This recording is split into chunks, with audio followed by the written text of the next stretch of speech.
It is the 26th of June, roughly 12:11 p.m.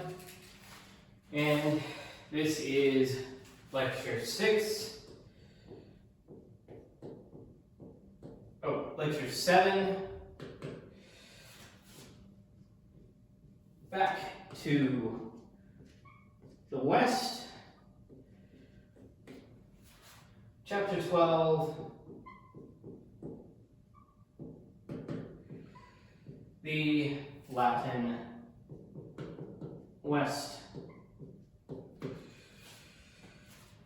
So, today we're going to be talking about mathematics in Latin Christendom, still the medieval ages, so we're going to be operating within the time period circa 500 to 1450 AD.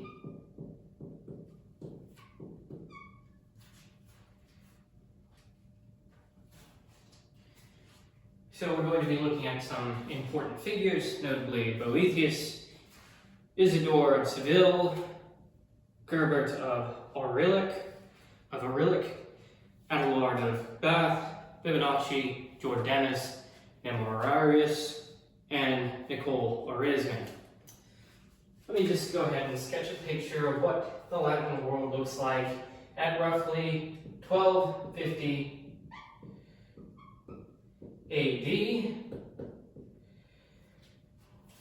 and like I said, roughly, so there's this area of France here, and there's Spain, going along here, we have Aragon and Castile. They haven't yet taken back the Iberian Peninsula, Castile. At this point, somebody might ask, why not just show us what's on the clipboard? Well, for one thing, you can download the lecture notes on GitHub, and for another thing, well, it's just fun. Kingdom of France, because they're super old, but they don't take what's fully on the what fully makes the borders of France yet. That's not our concern right now. Our concern is drawing this boot. There we go. There's the Balkans conflict zone, which it is destined to forever be, because there's just so many different people over there. You put a bunch of people somewhere, and then voila, a whole bunch of problems. Oh, that sounds dark. Okay. Don't worry about it. There we go, that's better. Let's go ahead and draw the Holy Roman Empire, which I could make a lecture on itself, this whole series, a whole class on it. And the Kingdom of Poland, which by this point is small, but hasn't necessarily been partitioned out into nothing. And then you have the Kingdom of Hungary. So we start to see these familiar faces of modern day countries. Serbia is still over here because somehow that's possible. It's incredible.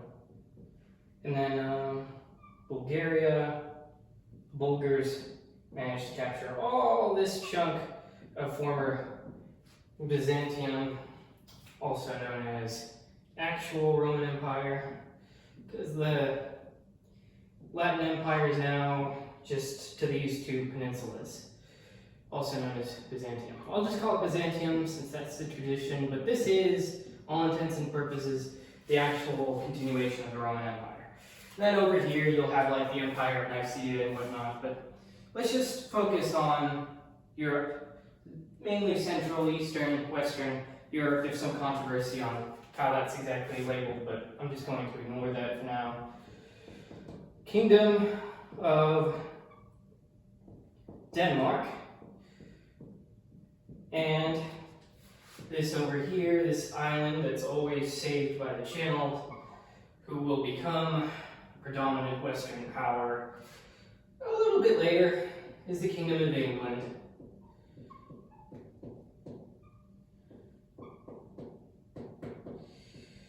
Now, what's interesting about this map, I'm going to sort of attempt to show here, is just the placement of universities and major monasteries with libraries.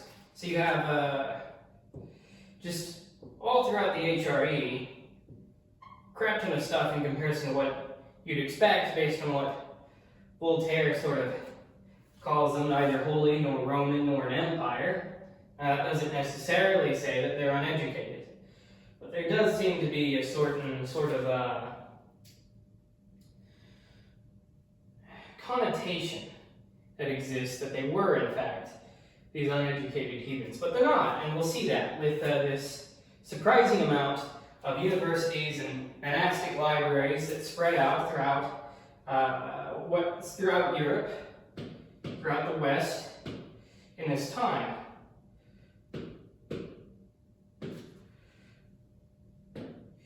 Okay, Spain is kind of Spain. Okay. Some even over here in Scotland.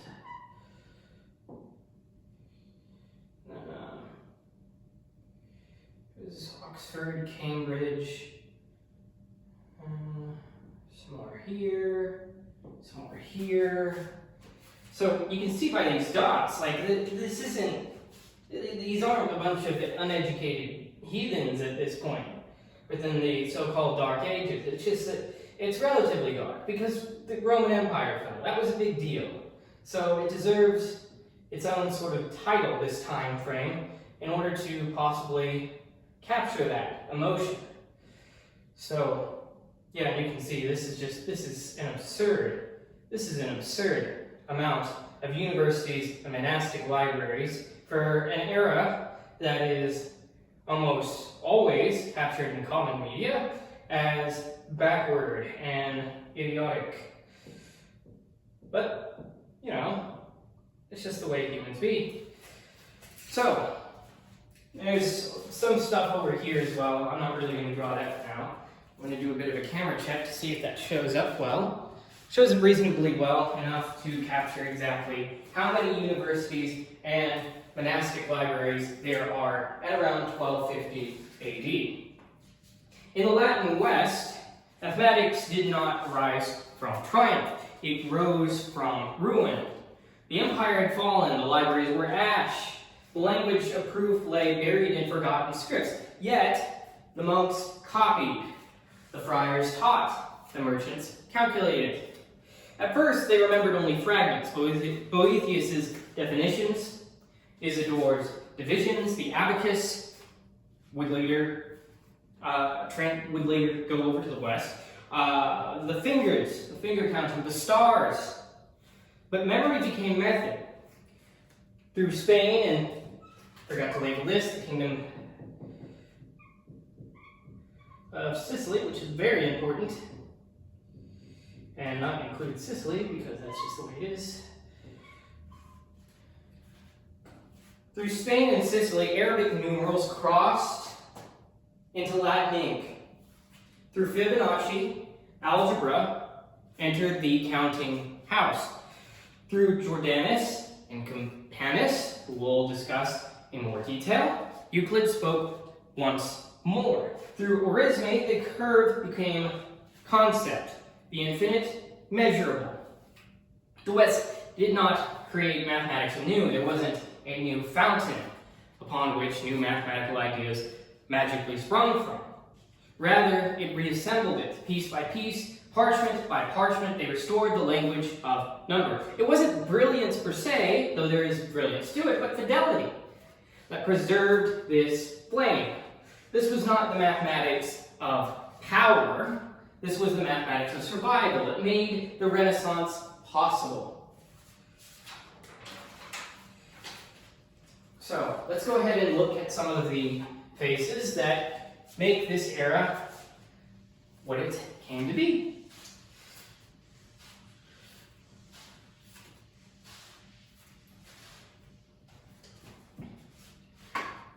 because it's just, from this point on, there's going to be a crap ton of names. Not to say that there wasn't a crap ton of names before, whenever we were discussing things, but these were like, you know, you could count them. You could count them in your hand. Brahmagupta, for instance, and the several other Indian mathematicians that we discussed earlier. Well, mathematicians within the Indian subcontinent, as well as, you know, there's only a handful of really big names that we can establish for the Islamic mathematicians. But as time goes on, I've noticed the list of names gets longer and longer and longer. More people are able to participate in the study of mathematics, and so more big names are going to occur. So let's get into those big names for this era.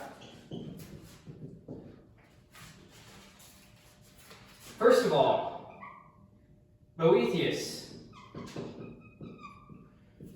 lived from around 480 to 524 AD. He preserved fragments of Greek mathematical thought during the early collapse of Roman institutions.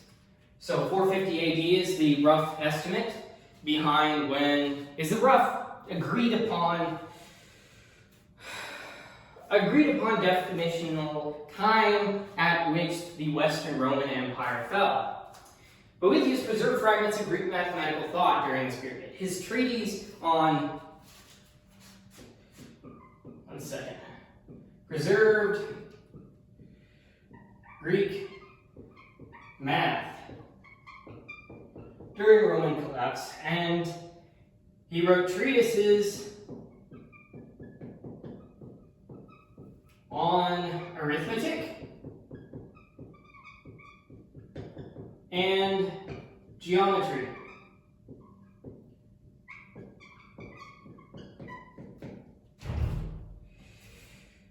Though his works lacked rigor, he preserved Roman definitions and structure that endured for centuries in monastic education. That same thing could be said about the next name we come across. Isidore of Seville, who lived around 560 to 636 AD.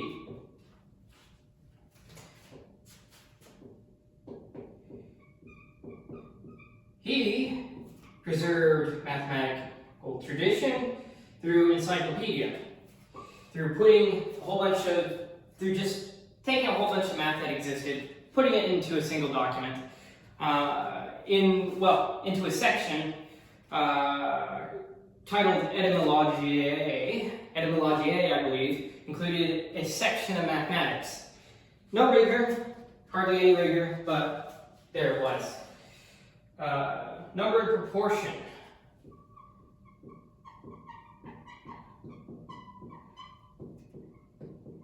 So mainly studied and preserved. Now, for our next name, Gerbert of Aurelic. Pope Sylvester II. Under Pope Sylvester.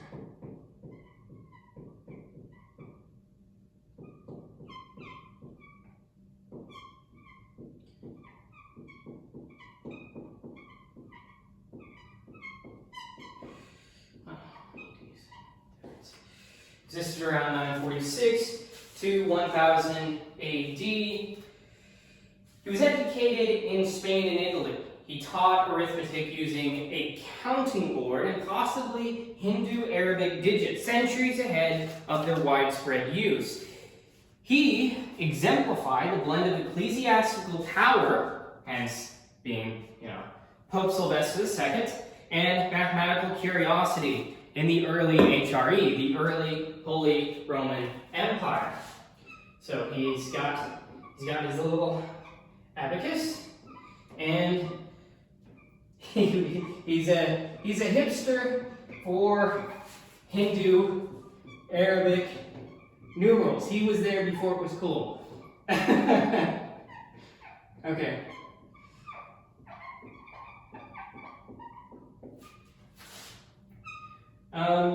Widespread, as early scholasticism, I'll say, because it's a blend of that ecclesiastical and mathematical material, ecclesiastical and material thought, mathematical thought, rather.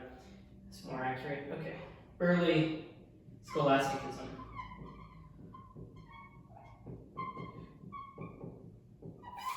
Scholasticism, of course, was that blending of the sciences with the philosophical, the theological.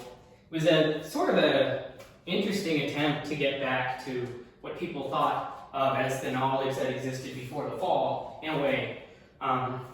But let's just go ahead and see if that pops up pretty well. Okay, good enough.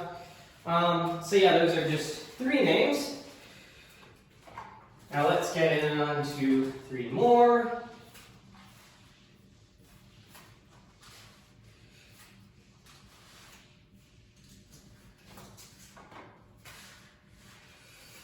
Abelard of Bath, because that's how you get a last name in these times. My name is something of the place I came from. Jesus of Nazareth. And then, much later on, people still name themselves. My name is something of this place. Very neat. Which, a lot of our last names are that way anyway. So, he translated Euclid.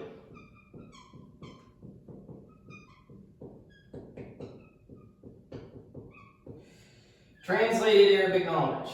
Sometimes both at the same time.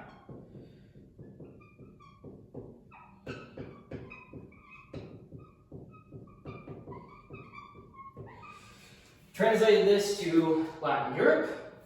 That's why he's important. That's why he's, well, there's a lot of reasons to remember a person, but in this context, that's why he's remembered. Fibonacci, also known as Leonardo of Pisa.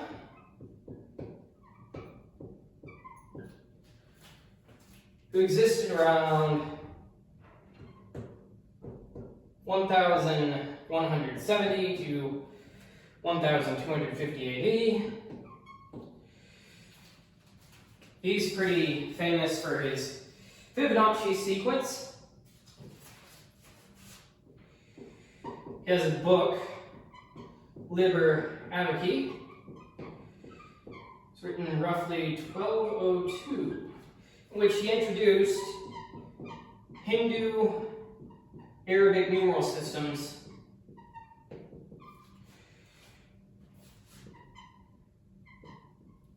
to a commercial audience, to a Latin commercial audience. That's important because we're dealing with the Latin West, of course.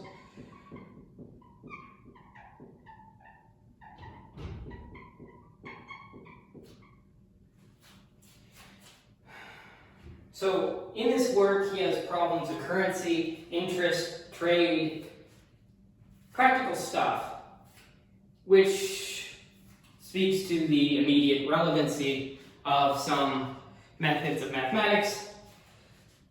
And yeah, as mentioned later, the Fibonacci sequence would sort of become its own little bit of mathematical folklore.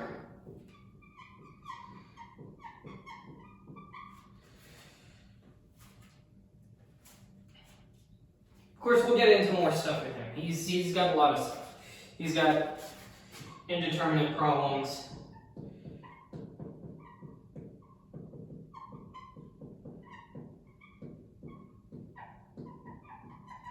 And quadratic identities as well.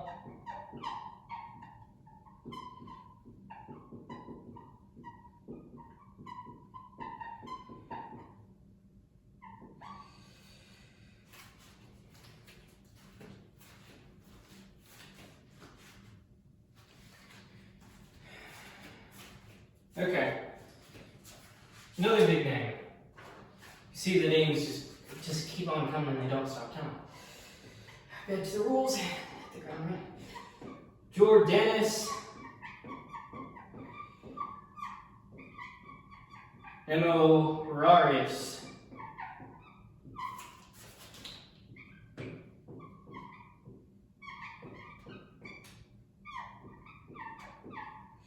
Who existed around 1225 to 1260 AD.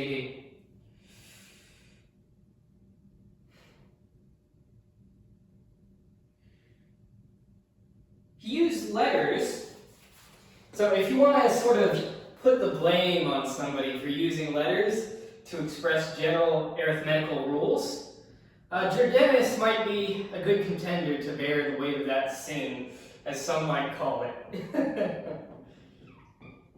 Use letters to express general arithmetical rules. It was sort of proto-modern symbolic algebra.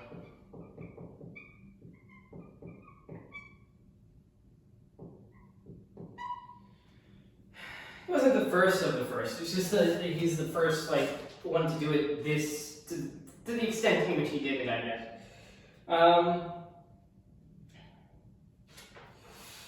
So he does a lot of stuff. So he does a lot of physical, mechanical stuff.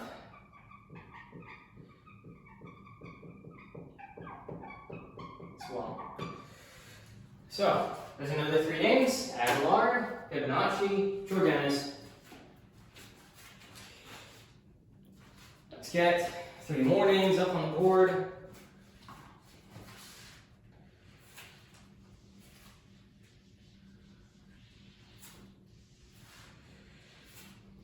Blending of history and mathematics. So I've got to write names, otherwise no. Okay. Then there is Campanus of Novara, who is believed to have existed around 1260 AD. Medieval edition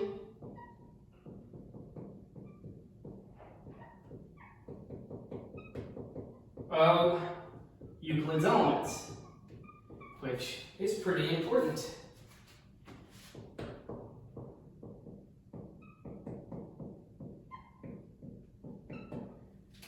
He produced the most authoritative medieval edition of Euclid's Elements. He synthesized Latin and Arabic sources into one big edition, managing to preserve it. Good job, Campanus. Then there is Nicole Oresme. He's a big deal. He's a big deal. He exists around 1323 to 1382 AD. I use AD and BC because that is tradition and it doesn't lose its meaning as well. Okay. So, graphical analysis. Start to see the graphical representation of change from this man right here. Infinite series, proto-infinite series. Well, just infinite series.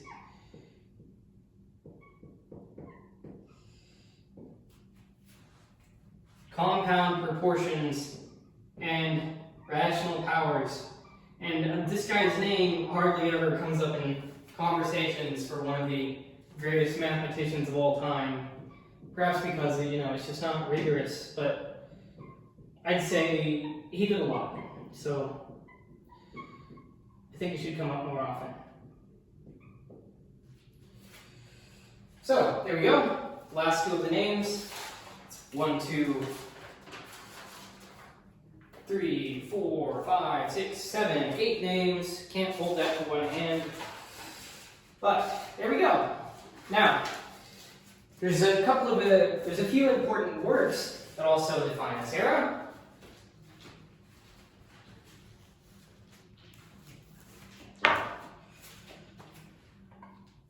They were kind of mentioned in this little quick biographical snapshot of each of these different mathematically minded people. But now let's turn to notable works. De institution arithmetica. Could have butchered that, but I don't know. Alright. De Institutione Arithmetica, roughly written in 500 AD, based largely on Nicomachus of Larissa.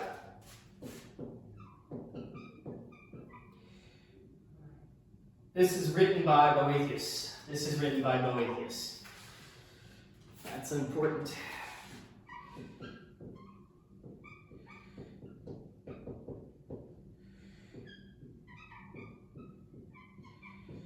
Based on Nicomachus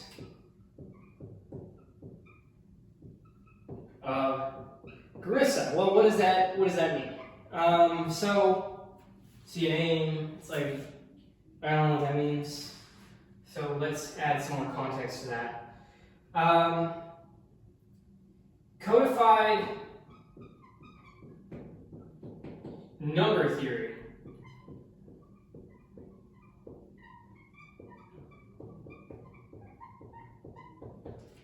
The early forms of number theory into simple definitions and properties.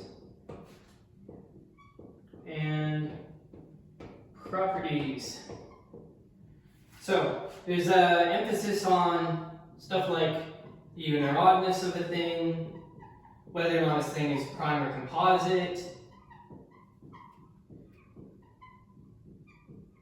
So very important.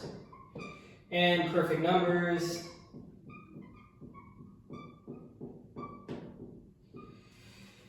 Served as a mathematical cornerstone for centuries in Latin Europe, despite its lack of proofs, because it sets the ground rules, it sets up the terms of debate upon which this area of mathematics depends upon. Very important work.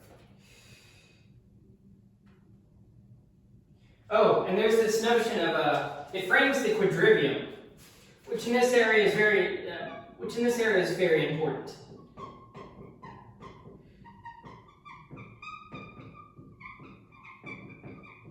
So within the quadrivium is arithmetic, geometry, music, and astronomy.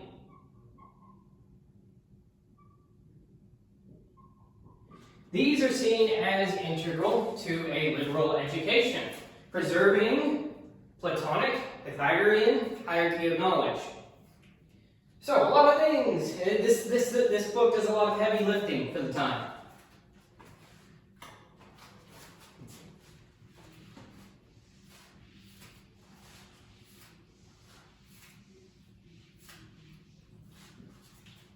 Now, as I mentioned earlier, etymology, written around 630 AD by Isidore of Seville. It encodes mathematics as lexical memory.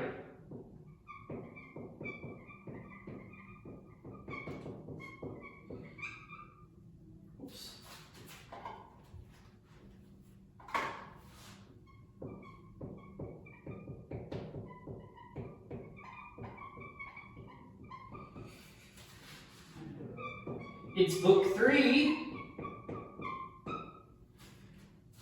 is an encyclopedic of this encyclopedic text. Because it's not just about mathematics. This text isn't just about mathematics. It's just that a section of it does. And a section of it manages to preserve mathematics as a lexical memory for monastic scribes. And they're pretty good at preserving stuff, these monastic scribes.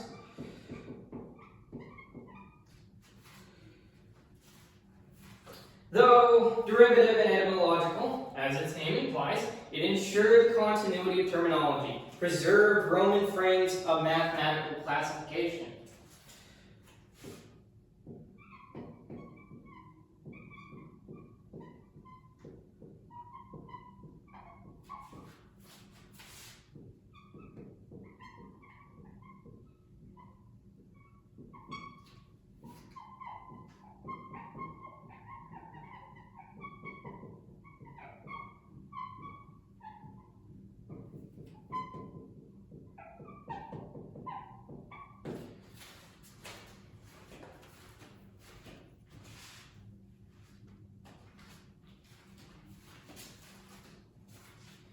All right, there's another important word here, and that is the all too familiar elements of Euclid. But this time it's a translation, which is the reason why we still have it today, so we should be so lucky.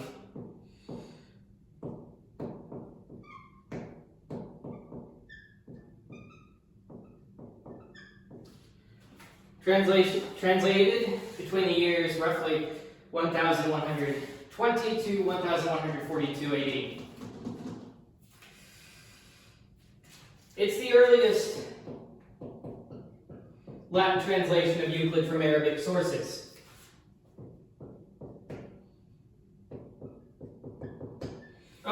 By Abelard.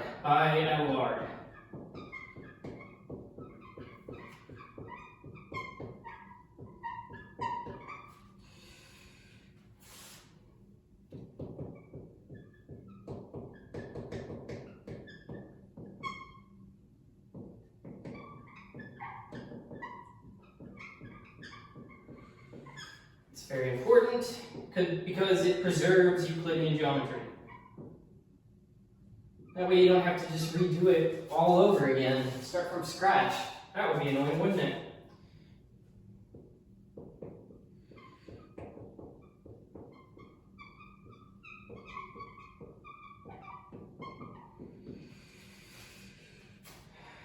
So, its impact would only really become super valuable after this guy dies, but that's the way art and some other stuff usually works. You know, it's like, you may not like it, but your kids are going to love it, or something like that. That's the meme from Back to the Future. Okay. Next word. The Liber Abaci, 1202, with a revised edition in 1228. This, of course, is by Fibonacci.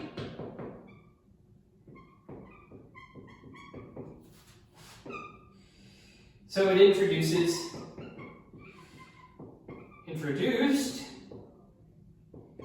Hindu Arabic numerals to Latin commerce.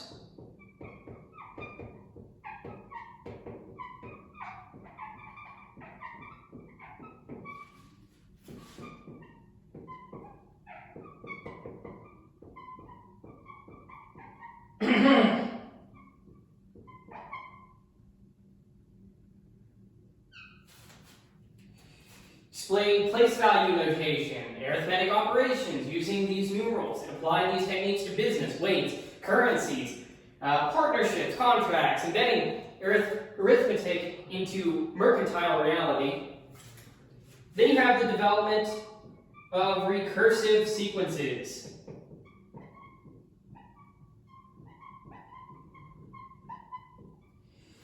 So we'll get into that, but this is basically, this is what the Fibonacci sequence is.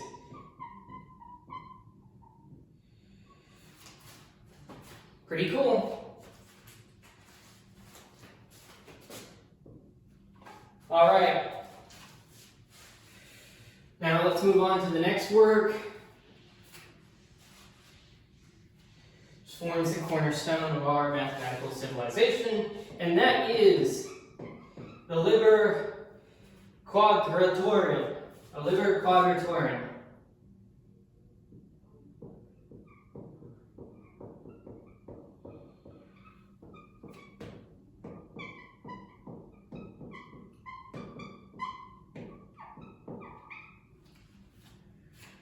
So,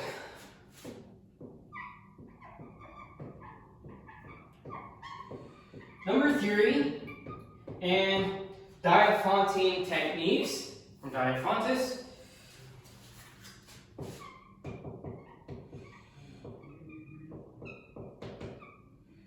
Diophantine techniques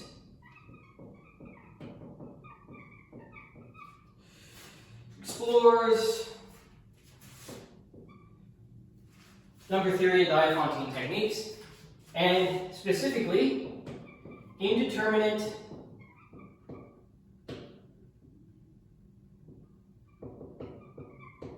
equations and identities. For instance, a squared plus b squared times c squared plus d squared is equal to ac plus bd squared plus ad minus bc squared. Fibonacci also investigates square decompositions, rational solutions, building on Greek and Islamic traditions.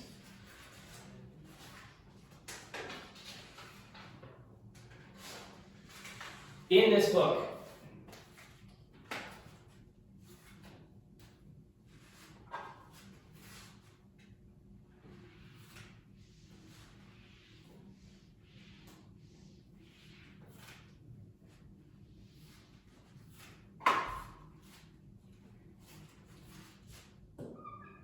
Now, we also have the Arithmetica.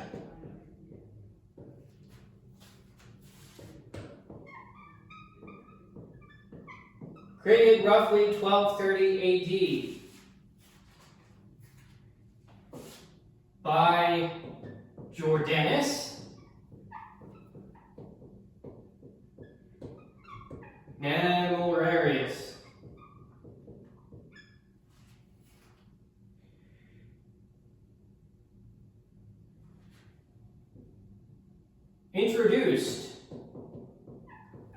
Introduced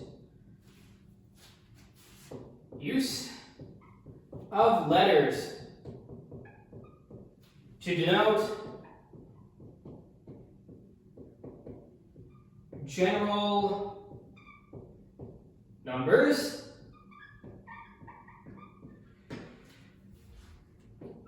which allows for abstract rules. Allows for abstract rules of arithmetic, which paves the way for symbolic algebra.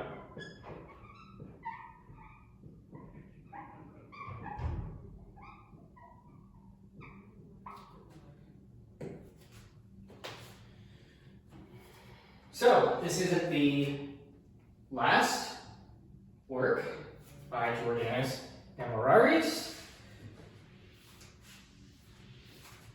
because then, shortly thereafter, we have the ratione ponderis.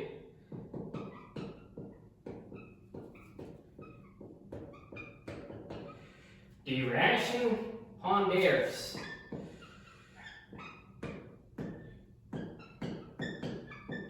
All right. Also by Jordanus. Yes, yes, yes.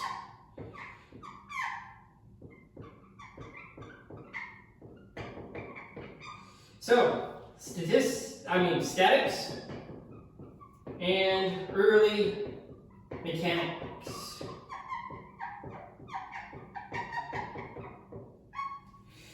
There's a correct rule for the inclined plane, illustrating force along the slope is proportional to the vertical height. We'll get into that. It's one of the earliest quantitative treatments of physical equilibrium in the West.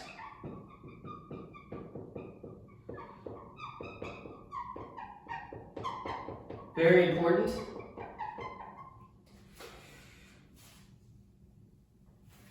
So, let's move on to another one. We've just got a few more to cover here. And this one is yet another translation of the elements of Euclid. This Euclid guy must have been pretty important. Yes. Compiled roughly 1260 AD. It's by Campanus of Novara, authoritative,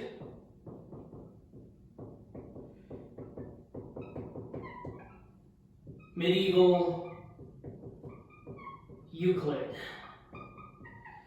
Became the authoritative medieval edition of Euclid's Elements, synthesized Abelard's work, which we mentioned earlier, and Arabic sources. It became the dominant example of Euclidean geometry preserved in Western Europe, cited and reprinted all the way up into the Renaissance. Now, here's another one. Algorismus proportionum.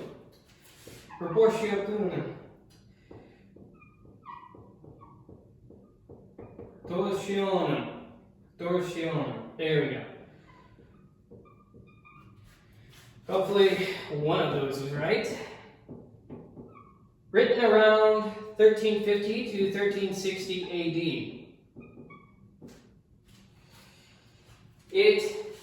It had rules for compound proportions,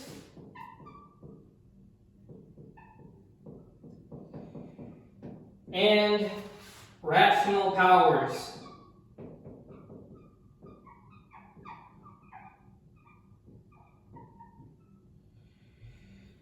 There's some interesting representations of those rational powers, and it is by Nicole Oresme.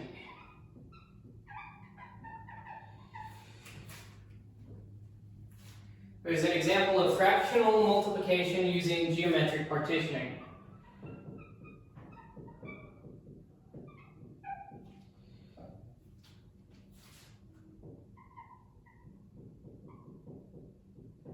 Fractional multiplication using geometric partitioning.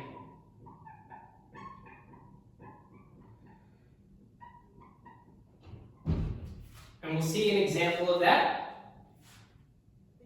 as we go to the problem solution cycle.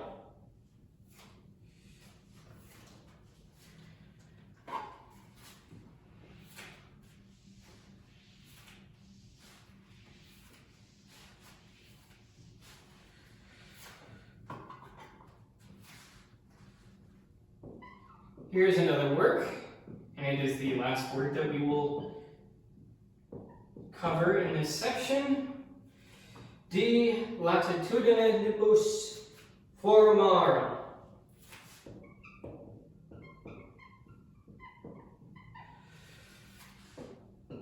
written roughly 1355 to 1361 AD.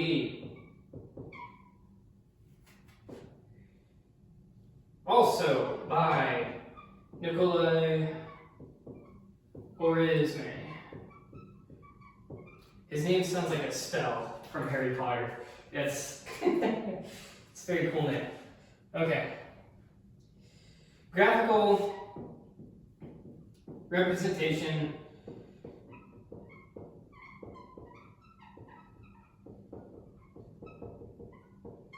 of variable change. One of the first to do it, first major guy to do it. It's sort of proto-Cartesian graph.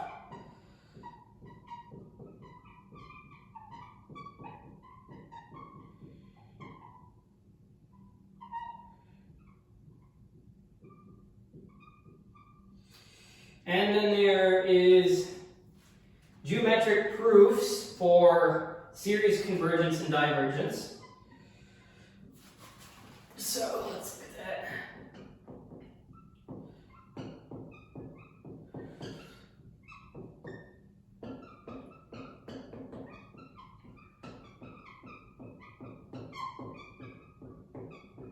And we saw that all the way back whenever we were dealing with the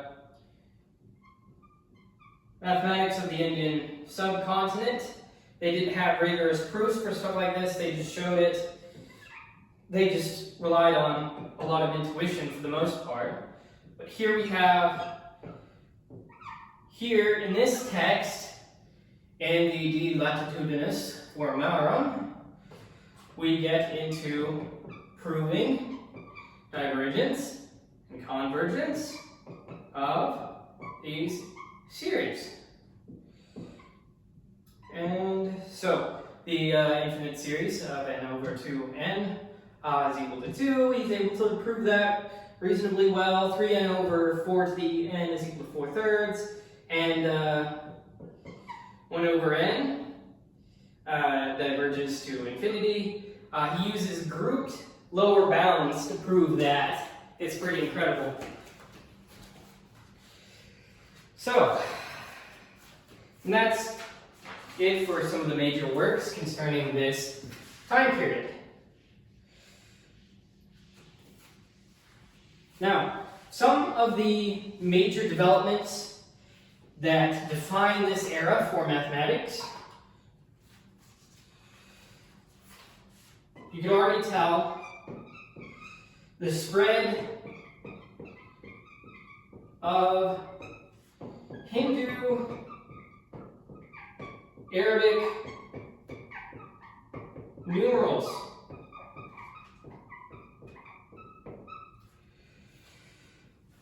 It's got base 10 structure.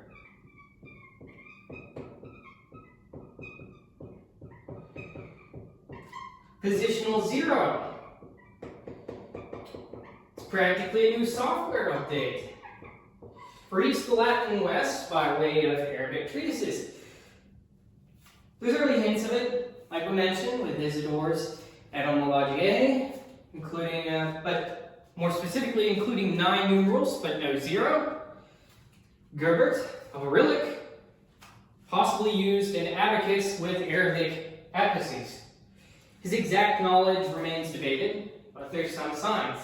Fibonacci in the Liber Abaci gave systematic treatment to Hindu Arabic numerals, advocating their use in trade and everyday reckoning.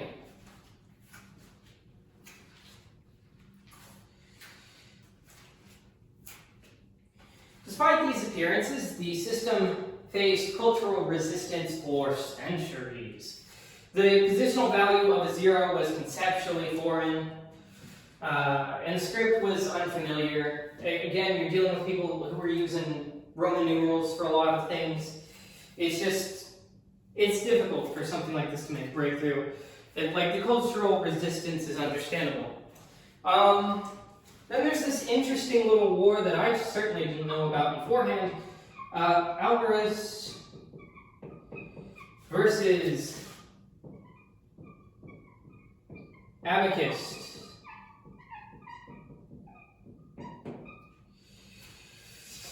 So, once Hindu-Arabic digits entered Latin arithmetic, they spawned a rivalry. Algorists who used pen and paper algorithms versus abacists who relied on counters and traditional methods.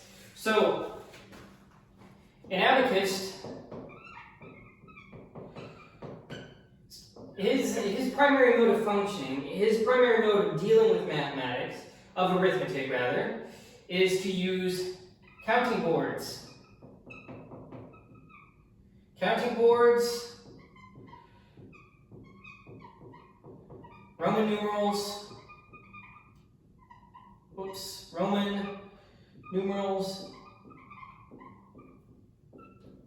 and physical manipulation. We see one of the biggest, largest divergences, of all possible, of all the divergent behaviors we've seen in between mathematics as practice and mathematics as theory within this rivalry between the algorists and the abacists.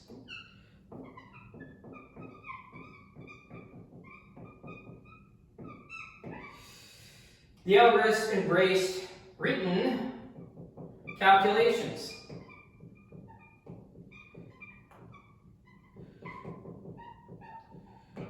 Place value notation.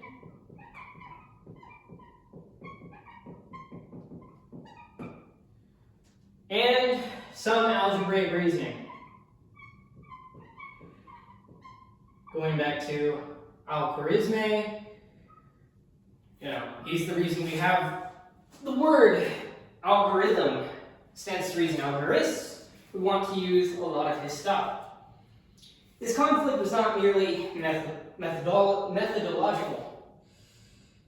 It was institutional and pedagogical. Merchant schools, they would train abacus, calculations you can do on the fly, things that you need, products, services.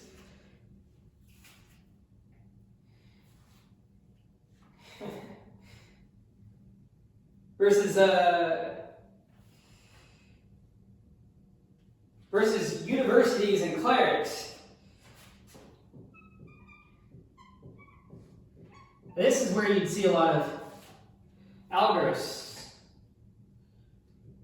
And it's not like this distinct red versus green Colosseum sort of thing. It's just the nature of these cultural forces at play within the mathematical world at this time. You have the engineers and the scientists. Well, for now you have the abacus and the algorists, at least in a sense.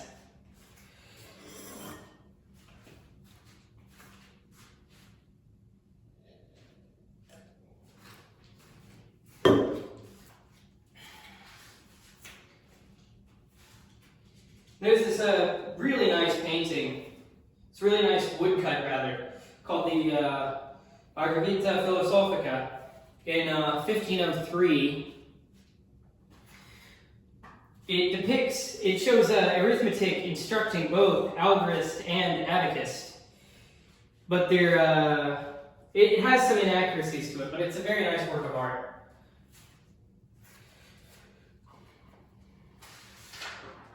And here's something also, which is a big deal, which I would be remiss for not covering. That's the role of Aristotle.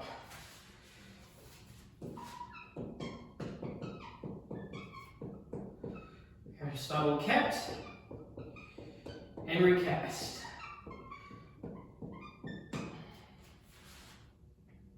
So, some of the things that were kept.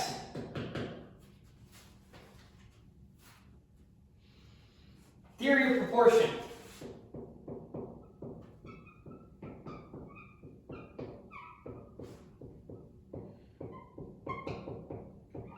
distinction between potential and actual infinity.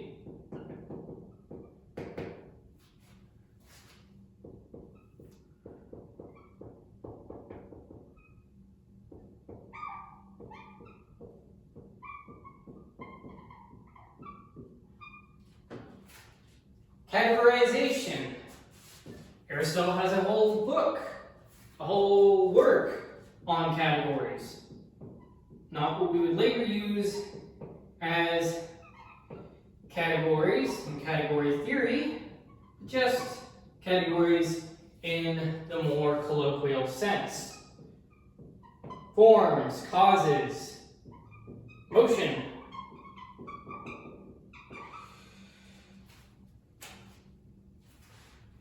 And what was modified from Aristotelian thought? Well, motion. Motion. So specifically, the Merton school we'll sort of brush with just a little bit here whenever we get to Oresme. When we get to the problem solution cycle. Introduced quantification. Yeah. Quantification, because a lot of the stuff that Aristotle has in his works, they're very qualitative, but they don't have a lot of empirical oomph to them. So it's a miracle that he's able to really, his ideas are able to last so long, and that just proves how much he thought about it and how rigorous his thinking actually was. But it's not enough. It's not enough to, calculate, to act as really the bridge in between ancient mathematics and calculus. So it gets recast, it gets modified through further quantification. And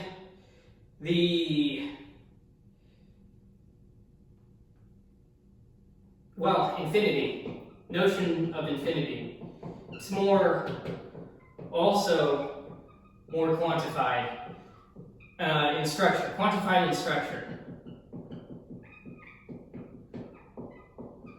So like infinite series and stuff. There's no metaphysical commitment there. It's just quantification. It's just more quantification, like adding things to numbers. Right? So, yeah, stuff like that.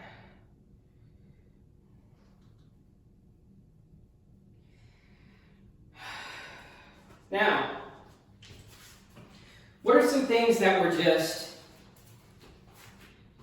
completely dropped that belong to Aristotle? He's a big mind, pretty powerful ideas, but some of his things not so good, not so keepable, and that's what's going to be in this discarded category. His rejection of vacuum. Treating things in a vacuum is actually essential for understanding the rudimentary nature of a thing, things. And it's linear theory of motion speed. Motion speed, it's kind of a redundancy, but whatever. Proportional to force / resistance.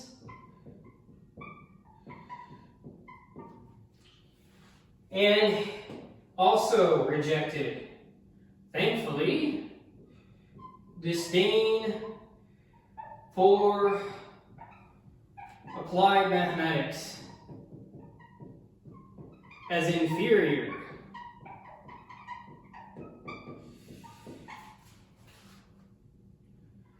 I don't know if that's entirely fair.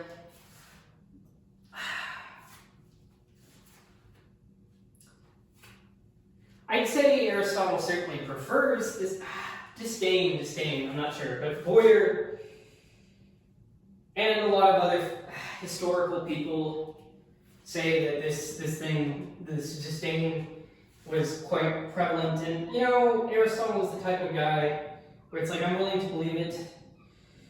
I need to read more on that to confirm his like actual disdain for applied mathematics, because he's just in so many different fields that I'm kind of like, well, you kind of are the closest we could say of an applied philosopher for your time. So it's like, you know, it's an interesting thing there.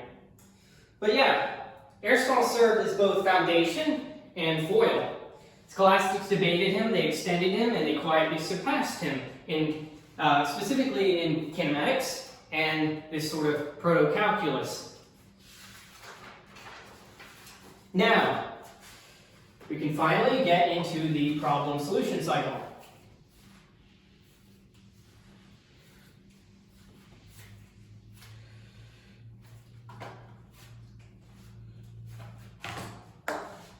One second, check that. Right, so, problem 1.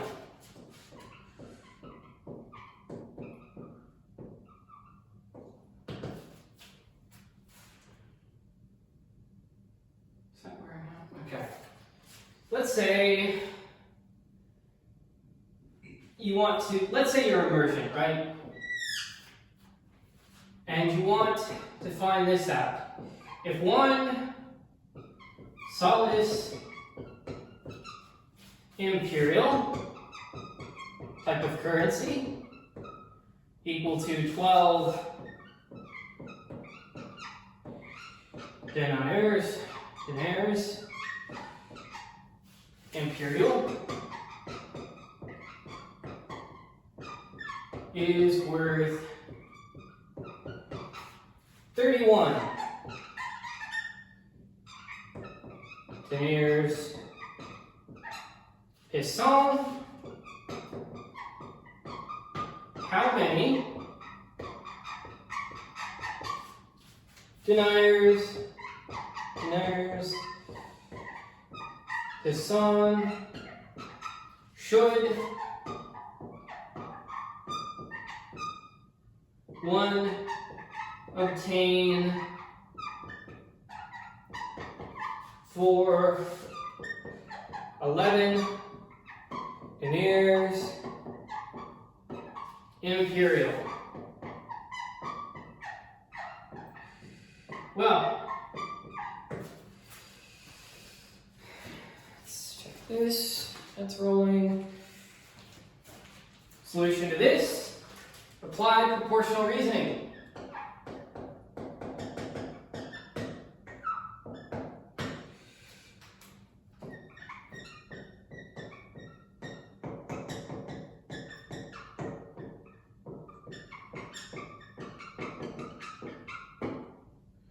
Over 31 is equal to 11 over x, which implies 12x is equal to 341. Now you might not have written it exactly like this, or perhaps, yes, or perhaps you could have, but this is the methodology that he lays out. That's worth 28 5/12. 12 5/12. Imperial. So, which of course, an interesting thing about this is that he would have written it, or at least from what I've seen, the whole number and the fraction, they switch places. Well, the places are, yeah, they switch places to our modern day notation, which is just a very fascinating thing. I don't know how fascinating, but just a little bit. Might be something there, psychologically going on, who knows? Okay. Now, let's move on to another problem. So it just exemplifies the era. And that is Fibonacci's rabbit sequence, or later, as it would come to be known, Fibonacci's sequence, the Fibonacci sequence. So, let's say, beginning with one pair of rabbits and assuming each pair produces a new pair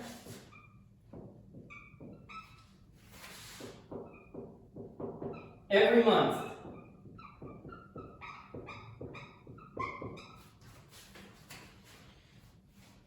Starting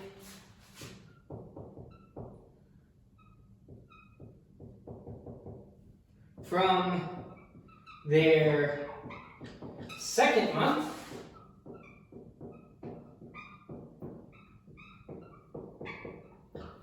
how many pairs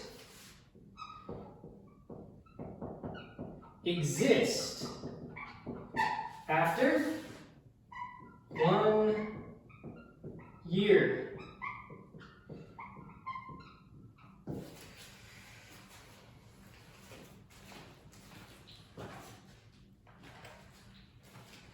So there's these rabbits, right?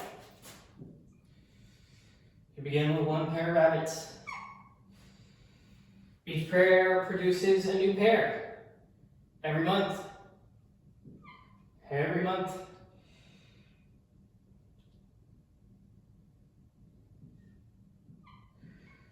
Such and so and so. So, Fibonacci comes up with this sequence.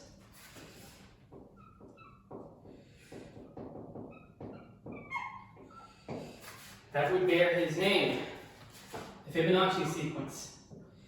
1 equals 1 pair, 2 equals 1 pair, because, and then Fn is equal to 5n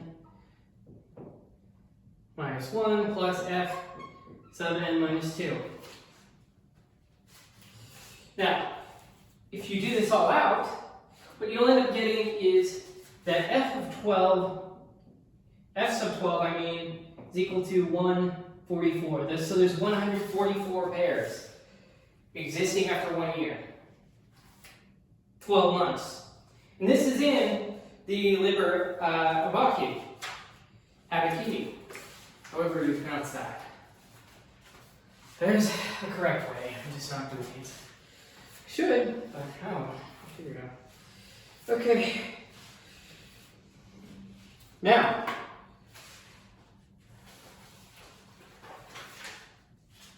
let's move to third problem.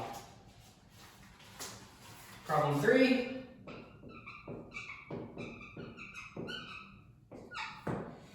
Describe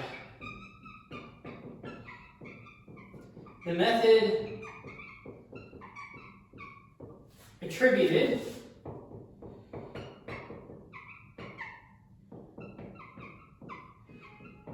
for trisecting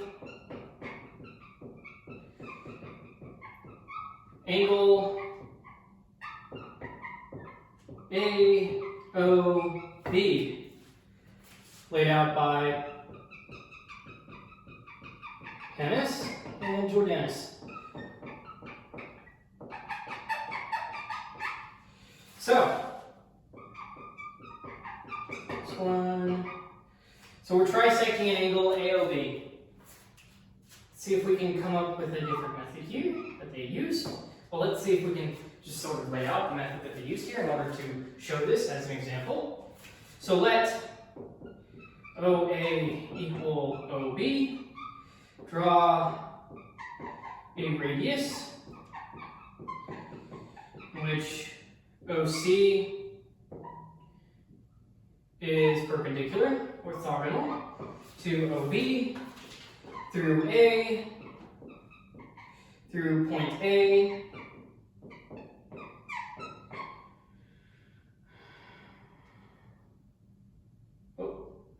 point A, draw line AED such that DE is equal to OA. Draw line OF parallel,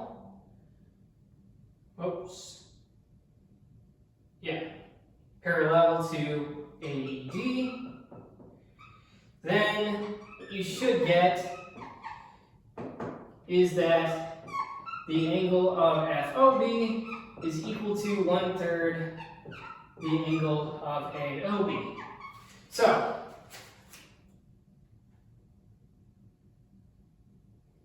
let's go ahead and try and lay that out here. Say we have OAB roughly equal, well, they're supposed to be equal, but the way I draw, it's roughly equal. So there's that. Draw a radius OC. So we're getting this we're getting this circle here. Draw a radius OC roughly equal to OB, which in my drawing they're not, but and they're supposed to be orthogonal. It's kind of 90-degree angle, but yes, okay. OC is orthogonal to OB, and place a straight line AED such that DE is equal to OA. DE is equal to, DE is equal to OA. So let's see if we can figure this out here. Bump, bump, roughly. Yeah. That's good. That looks good. So this was the circle diagram showing angle AOB trisected via Campanus' method, circa 1250. And as you can see here, let's see. Oh, yeah. Forgot to add in OF. Yeah. Parallel to AED. So it has to be parallel. Here we go.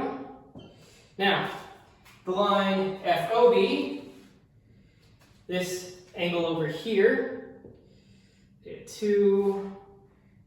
angle over here, theta 1. The relationship in between each of these angles is that FOB's angle is 1/3 of AOB's angle. So, an interesting little problem and solution there. Now let's go to something pretty interesting. Let's go to something interesting here. Something which is just proto-calculus. It's very cool. So, show that the distance under uniform acceleration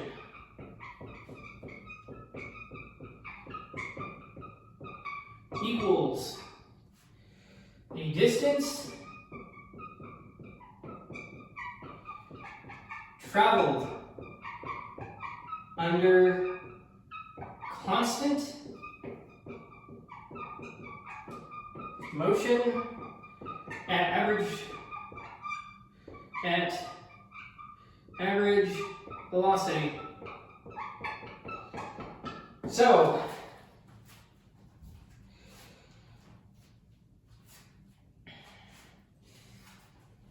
we have,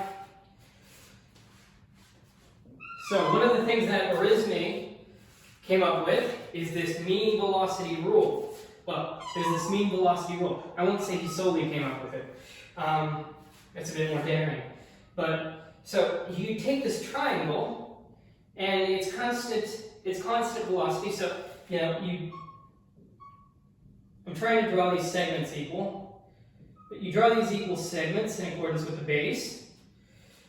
You get this rectangle here. This is supposed to be, just terrible with this. Okay, terrible at drawing this. Okay, so you get this rectangle here, this dashed rectangle.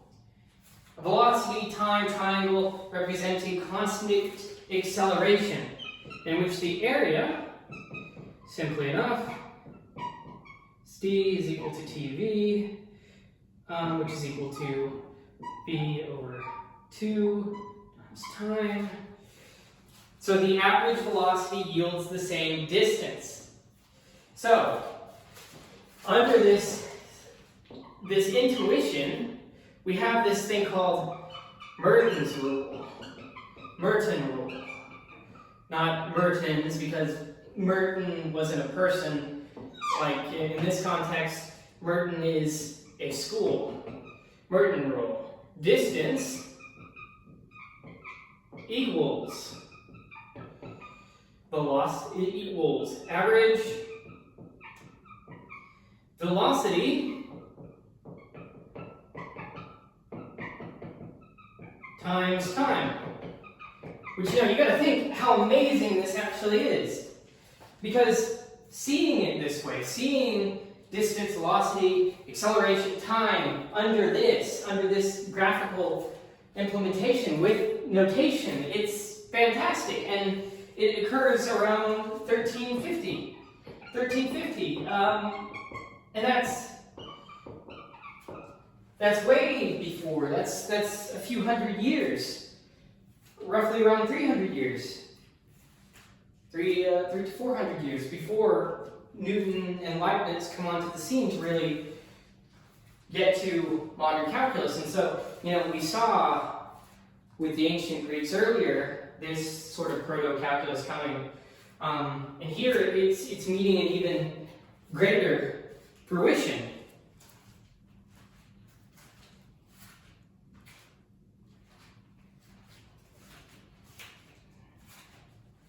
Yeah, and this is a right triangle, by the way.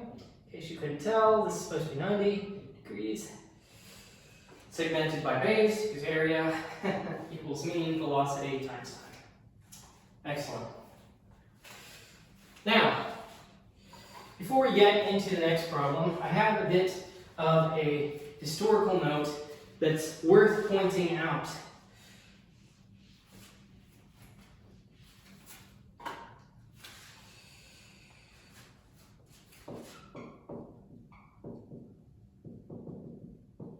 So, the Scholastics,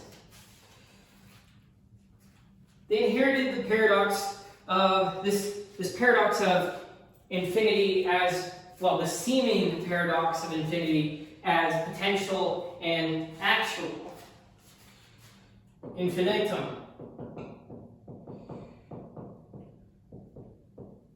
Potentiale. Infinitum. Actuale. A quantity is infinite if it can always be increased, but is never completed. The counting number is always one more to be added. Infinity is actual, a quantity treated as a completed infinite totality. Rarely accepted by strict Aristotelians, but subtly invoked by Oresme and others when reasoning about total change, infinite series, and divine attributes. So, this notion of infinity existed in God, but only potential in nature. The way that they reconcile these.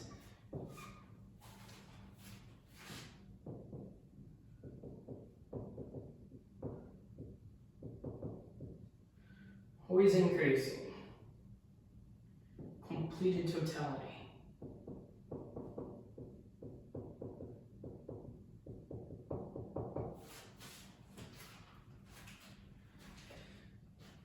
Is that infinity, in one sense, eternity, existed in God, but was only potential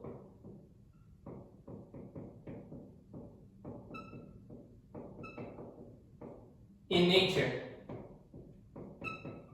Oresme's work nudge this boundary, treating infinite processes as geometrically summable, if not metaphysically complete.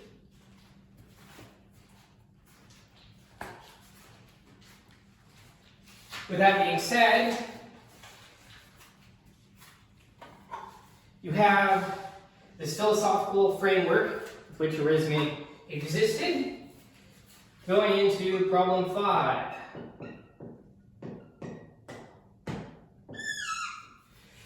Show that the harmonic series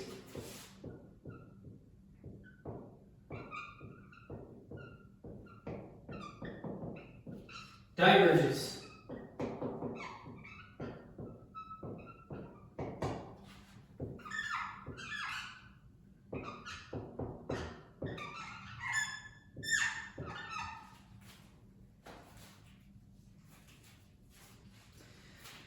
Show that the harmonic series diverges. So, what Oresme did is potentiality, this reflection of totality throughout all these many different patterns. He grouped terms.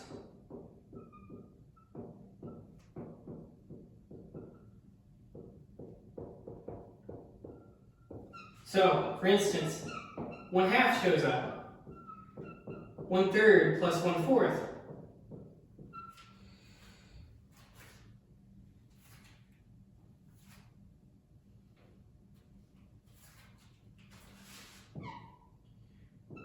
One-fifth plus ... what's in here. And this just goes on continually. This just goes on continually. Well, this just goes on. Each group sums to more than 1/2, implying that the series grows without bound.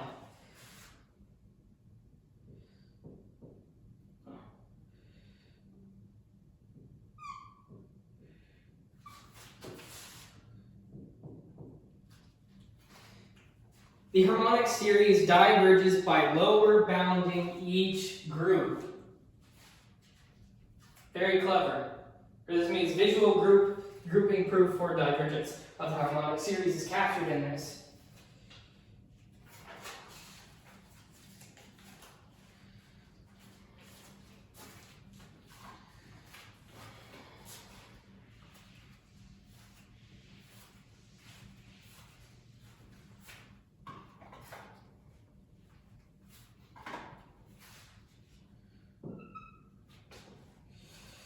So, another brilliant thing that Oresme did was represent, let's say, you want to represent compounded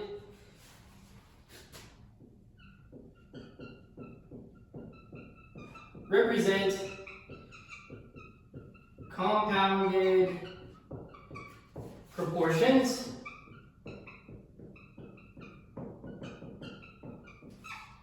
using geometric diagrams. Because you're weird, and this is just what you do. Yeah. You want to explain this notion of 1 and 1/2 proportion.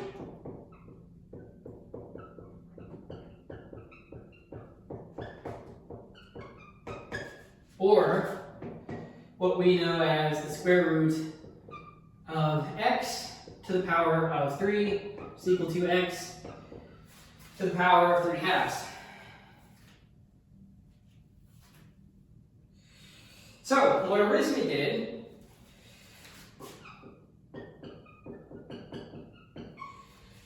is he had these labels. He had these labels of P, 1, 1, and 2. he had a square. And in this square was a cross section, dividing the square into 4 equal parts. The top square, labeled P, represented the base proportion.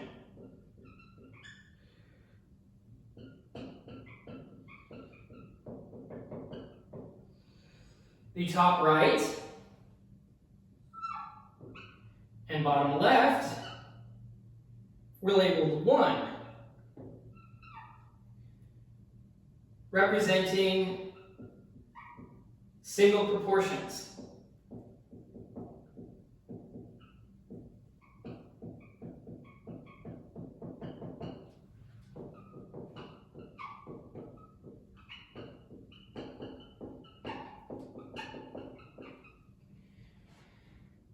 The bottom right was labeled 2, representing compound proportion. So with Oresme here, like before, you're seeing this attempt to really capture this symbology through graphical, geometrical, visual means. Geometrically, the square represents the logical structure of a base x raised to 1/2 power, then cubed. Oresme lacked modern notation, so he built conceptual understanding through spatial partitioning. The square decomposes the 1/2 proportion, or x to the 3/2, into labeled parts, visualizing the compounding of a square root and a cube via proportion geometry. So very fascinating.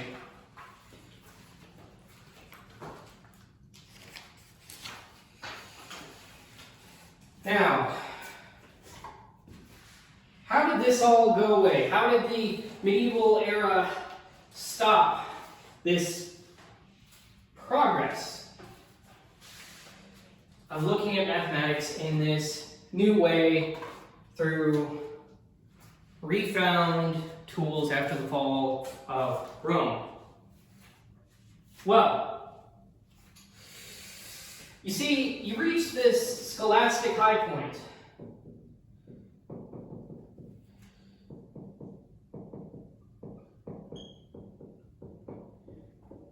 Roughly 13th and 14th centuries AD. And then came the Mongols. So, that really puts a damper on things. Mongols. They come around the same time that this high point is coming around. And no one is prepared for the Mongol invasion. No one is prepared for the Mongol invasion. Who would have thought these people from the steppes could have gotten so good at shooting arrows on horseback? Then you have the Black Death, which is proliferated by these by the Mongol invasion. This never before seen ease of logistical transfer from one civilization to another. Centuries of learning, monastic libraries, cathedral schools, universities lost faculty, scribes, students. 50%, an estimated 50% of the population of Europe perished in less than 5 years. That's one thing that will break a high point in mathematical knowledge. And then you have the 100 Years' War.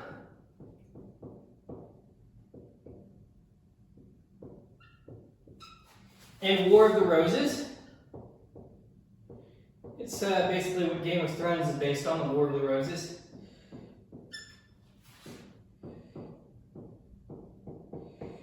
So that's not 100 years, but that's fine. It sounds nicer if we call it 100 Years' War. So in France and England, two intellectual powerhouses. We saw the map, right? We saw the map. of where these intellectual platforms were. Two intellectual powerhouses of the high medieval ages.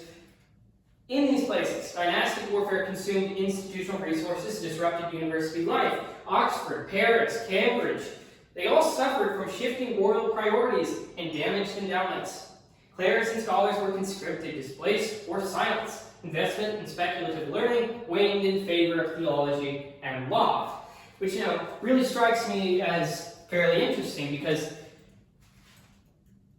from a modern standpoint, you look at World War I, World War II, and science progressed rapidly in order to meet the coming enemy. You get tanks, chemical warfare for World War I, tanks, chemical warfare, gas mass, the whole nine yards there, and then you have these very high-flying planes in World War II. There's one, which I'm forgetting, that belonged to the Americans that nobody could touch, and of course the atom bomb, the cracking of the Enigma code, creating the very first computers. So it's just interesting that you don't see the same sort of technological as well as mathematical progression throughout even warring times here. But I guess that just sort of speaks to the fragile nature of mathematics at this point. It hadn't been fully bounded to physical instruments as much as it was in later years. So, there's also just cultural resistance. So like we mentioned before with the Hindu Arabic numerals, it's like it's other, it's out there, it's from this different place. Algorism competed with abacism for 2 centuries. Algebra remained mostly rhetorical as it sort of was growing out of the age of algorism with the Islamic scholars. It remained rhetorical. Symbolic expression wouldn't arise until the Renaissance. Mathematics, unlike theology or philosophy, lacked institutional champions. So that's probably a big reason why we don't really hear a lot about Oresme. We hear about Fibonacci quite a bit, but that's just because that one sequence is very cool looking and it pops up in nature. So medieval mathematics did not end in disgrace, it ended in fragmentation. The high synthesis of Oresme and Fibonacci was not transmitted to apprentices. It was buried in libraries, eclipsed by plague, war, and politics. It would take the Renaissance and print to dig these texts back up. And when they were rediscovered, it would not be monks, but merchants, artisans, and humanists who'd relight this flame. But also monks. The monks and clerics, they're going to stick around a lot because the Catholic Church is really, really good at that. So,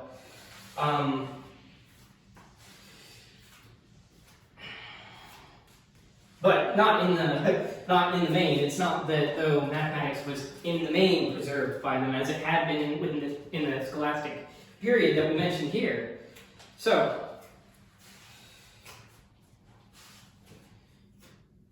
to sum up, in the Latin West, mathematics was not discovered; it was resurrected from Roman collapse. The monastic silence, a scattered inheritance, was reassembled. Greek definitions were not understood. They were copied in faith and only then reintegrated into understanding. Arabic numerals were not trusted, they were tested in trade and then later trusted. Algebra was not taught in academies, it was smuggled into by merchant ledgers. It was smuggled into merchant ledgers.